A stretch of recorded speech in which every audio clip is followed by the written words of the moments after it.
नमस्कार दोस्तों। जैसा कि आप सब जानते हैं कि 29 मार्च 2025 को कर्क लगन वालों की ढैया समाप्त हो चुकी है। ये ढैया की 2.5 वर्ष उन पर क्या बीती है ये सिर्फ वो ही जानते हैं जिन्होंने इसे झेला है। पैसों की तंगी, लोगों में बदनामी, रिश्तेदारों का मुंह फेर लेना, इन्होंने क्या क्या नहीं देखा और क्या क्या नहीं झेला। 17 जनवरी 2023 से 29 मार्च 2025 तक का यह समय कर्क लगन व कर्क राशि वालों के लिए ढैया का समय रहा था और इस समय में इन्होंने काफ़ी हद तक दुनिया को पहचान लिया होगा। किंतु अब आपका कष्ट का यह दौर खत्म हो चुका है। अभी तक आपने क्या कुछ नहीं झेला है। अब चाहे साढ़े साती हो या ढैया हो, यह समय कष्ट में ही बीतता है। कई बार तो पैसे पैसे के लिए मोहताज भी होना पड़ता है। कर्जे वाले सर पे खड़े हो जाते हैं, कोर्ट केस तक हो जाते हैं। दिमाग पर इतना प्रेशर हो जाता है कि आदमी सोचता है कि ऐसी ज़िंदगी जीकर भी क्या करना है। किंतु अब आप इस परीक्षा से निकल चुके हो। आपका बुरा समय निकल चुका है। अब आप धीरे धीरे राहत महसूस कर रहे होंगे। आपका खोया हुआ मान सम्मान आपको वापस मिलेगा। आपकी ज़िंदगी पर छाया अंधेरा छटना शुरू हो चुका है। आप धीरे धीरे सब चीज़ें रिकवर भी कर रहे होंगे।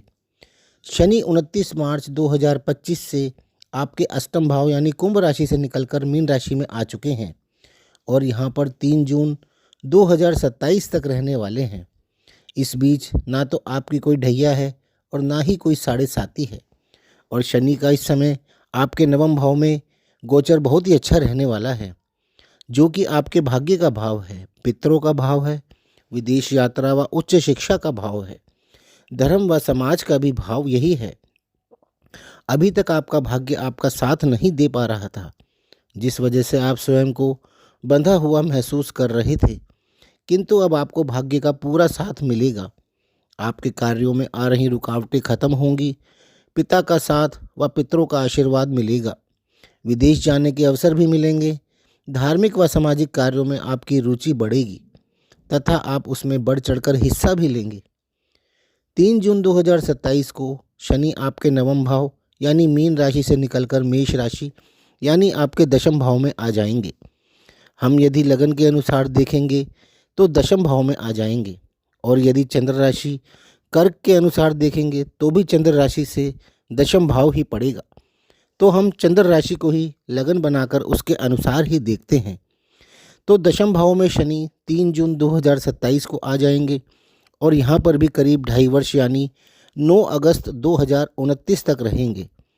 हम यदि काल पुरुष की कुंडली के अनुसार देखें तो दशम भाव व एकादश भाव के स्वामी स्वयं शनि ही हैं और दशम भाव कर्म भाव होता है, आपके पुरुषार्थ का भाव होता है, सरकारी कार्यों का भाव होता है और शनि स्वयं सरकार के कारक भी होते हैं।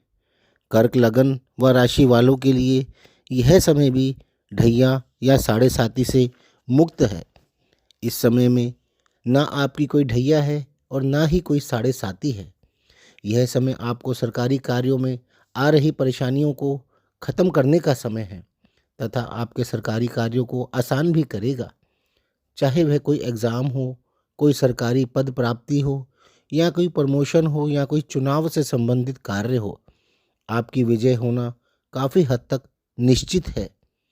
आप इस समय अपनी मेहनत व पुरुषार्थ से इसे हासिल कर सकेंगे। आपके अच्छे कर्म भी आपको अपना फल अवश्य देंगे। इसके बाद 9 अगस्त 2029 को शनि आपके दशम भाव यानी मेष राशि से निकलकर वृष राशि में यानी आपके एकादश भाव में प्रवेश कर जाएंगे। काल पुरुष की कुंडली में एकादश भाव के स्वामी भी शनि ही हैं और यह समय भी कर्क वालों के लिए ढैया व साढ़े साती से पूरी तरह मुक्त है। यहाँ पर शनि 31 मई 2032 तक रहेंगे। एकादश भाव लाभ भाव होता है और यहाँ पर हर ग्रह का फल अच्छा ही मिलता है। शनि यहाँ पर रहकर आपको जीवन में लाभ ही लाभ देंगे। आपकी आयु को भी लंबा करेंगे, क्योंकि एकादश भाव में बैठे शनि की दशम दृष्टि आपके अष्टम भाव यानी आयु भाव पर होगी। इस समय में आपको अपने मित्रों से लाभ, चाचा ताऊ से लाभ तथा बड़े भाई बहनों से भी बहुत लाभ मिलेगा। तो दोस्तों, यह 31 मई 2032 तक का समय आपके लिए बहुत ही अच्छा रहने वाला है। इस बीच ना तो आपकी कोई ढैया है और ना ही कोई साढ़े साती है। शनि का भी आप पर पूरा पूरा आशीर्वाद रहेगा और इस बीच आप अपने कर्म अच्छे रखिएगा, क्योंकि 31 मई 2032 से आपकी 7.5 साल के लिए साढ़े साती शुरू हो जाएगी। और यदि आपके कर्म अच्छे होंगे तभी आप शनि के प्रकोप से बच पाएंगे, अन्यथा आपको शनि के कोप को भोगना ही भोगना पड़ेगा। तो दोस्तों, ये थी कर्क लगन व कर्क राशि वालों की 5 साल की भविष्यवाणी। आपको यदि ये अच्छी लगी हो तो इस वीडियो को लाइक ज़रूर करें और हमारे चैनल को सब्सक्राइब भी कर लें। धन्यवाद।